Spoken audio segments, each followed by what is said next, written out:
Since the Home Secretary James Cleverly made that announcement a couple of weeks ago about the 5-point plan to reduce net migration into the UK, there has been a lot of confusion and anxiety. And today I'm going to tell you about the final decision they have made, and they've published it on the House of Commons website. So it has questions and answers, and I feel it's very important that I talk to you about it here so that you will follow all the updates. You will know what to expect based on your immigration situation. So if you're meeting me for the first time, my name is Cynthia. I share information that will help your transition abroad to be as smooth as possible. I talk about settling, studying, working in the UK, US, Canada. If any of these countries interest you, please subscribe to my channel, hit on the notification bell so that each time I drop a video, you know it's time to watch Cynthia Academy. And without wasting time, let's get into this video.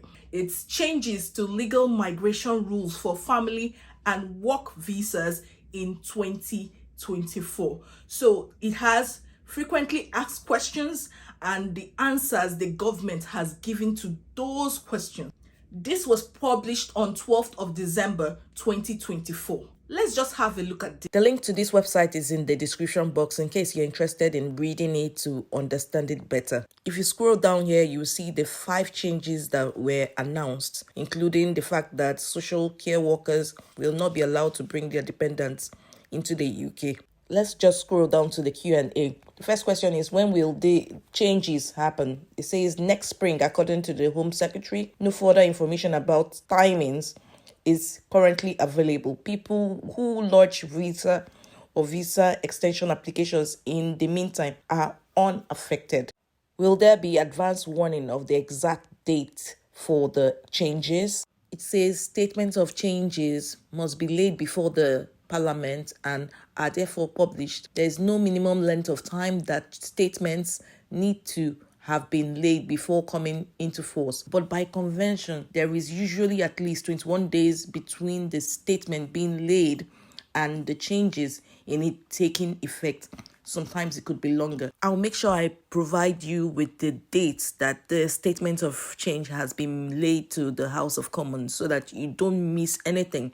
Just make sure you subscribe to this channel if you're watching this. Another question is, will MPs be voting to approve, reject, or amend changes? Not necessarily. Changes to the immigration rules take effect automatically unless either the House of Commons or House of Lords actively votes to annul them within 40 days. My constituents will be extending their spouse/partner visa after spring 2024. Will the 38,700 threshold apply to them or only to first-time visa applicants? Here is the response.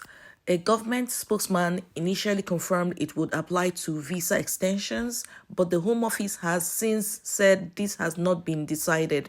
We are establishing the specifics of the policy, including how it will apply to those renewing visas, and will confirm more details in due course. When the minimum income rule was first introduced in July 2012, people already here were exempt under transitional arrangements. It goes further to say that people applying for permanent residence, formerly known as settlement or indefinite leave to remain, after being on a spouse or partner visa are also required to meet the minimum income. Next question, can both the applicants and the sponsor's income be counted towards the 18,600/38,700 required? The answer provided, when applying for the initial visa from outside the UK, only the sponsor's income can be counted towards the minimum income threshold.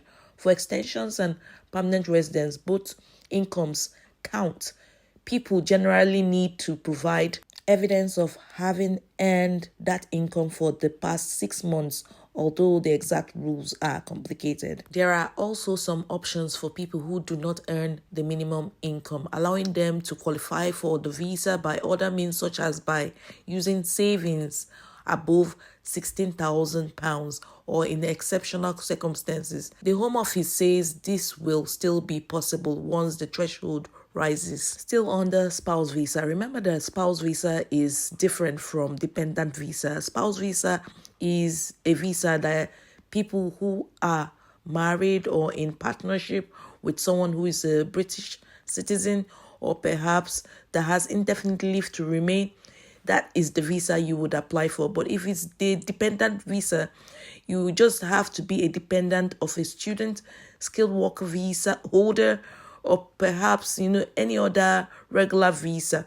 So that's the difference between both of them. This next question is for those who want to apply for spouse visa. It says, will there be changes to the amount of savings needed as an alternative to income? Under the current rules, the amount of savings required would automatically increase as the headline income threshold rises. If nothing in the rules were to change other than the income threshold rising to 38,700, that would push up the maximum savings required from 62,500 to £112,750. That is ridiculous. How many people have this in their account? But there has been no announcement about this either way, and the government may not have decided on the appropriate level of savings. It is reportedly consulting over whether to increase it. Oh my goodness, who has this amount in their account? Seriously, if you are someone on indefinite leave to remain, you need to work very hard towards career progression so that you can earn more. If not, love seems to be very, very expensive right now. And remember that you need to have this amount in your account for 6 months, not 28 days, 6 months. Now, this is the main question we've been waiting for. What about the higher salary threshold for the skilled worker visa? Will that apply to people already here on that visa? There is conflicting information about this. The Home Office fact check of 8 December says this is still being worked out, but an 11th December response to a parliamentary question says there will be transitional arrangements for people who have got a skilled worker visa at the existing salary threshold. Transitional arrangements normally means that the reverse rules only apply to new arrivals rather than people already in the UK. In certain circumstances, people can be paid a little less than the normal minimum salary and still be sponsored for a skilled worker visa. This includes new entrants to the labor market. I made a video about new entrants and how much they will have to pay, so just check it out. I'll put the link here. But know that such as people aged under 26 and postdoctoral researchers, there's no need to panic, guys. As you can see from this question, if you're already in the UK and you need to extend your skilled worker visa, you don't need a COS of 38,700. Just relax. By the way, why haven't you subscribed to this channel? Hit on the subscribe button so that I can keep providing content that is valuable to you. This is the way you can support my channel. And for my returning subscribers, thank you so much for your love and support. I really appreciate what you're doing here. And remember, we are just 1,000 subscribers and I'm so grateful for your support. Thank you so much. Please continue to like, share, subscribe, and I'll see you in my next video. Bye bye.